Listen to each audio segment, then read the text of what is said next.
Hyvät kansalaiset ja perussuomalaiset, tavoittelen hyvin todennäköisesti perussuomalaisten puheenjohtajuutta ensi kesäkuun puoluekokouksessa.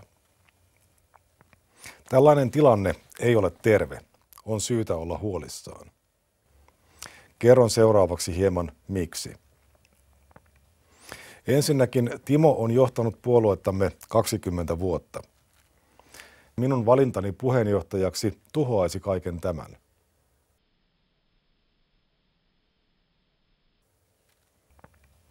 Perussuomalaisten kohdalla vastuullista politiikkaa on vaalilupausten syöminen ja apupuolueena toimiminen. Hyvä johtaja esittää röyhkeitä vaatimuksia. Koska tarjoan itseäni korkeaan luottamustehtävään, minun täytyy hiukan kertoa, että olemme niin hyviä ja kauniita. Kukaan tarjolla olevista ehdokkaista ei pysty täyttämään Timo Soinin suuria saappaita. Tämä puolue ei tarvitse johtajaa. Perussuomalaiset kuihtuvat olemattomiin, kannatus romahtaa, eikä kukaan ole enää huolissaan siitä, hajoaako puolue tämän vuoksi. Kiitoksia ajastanne.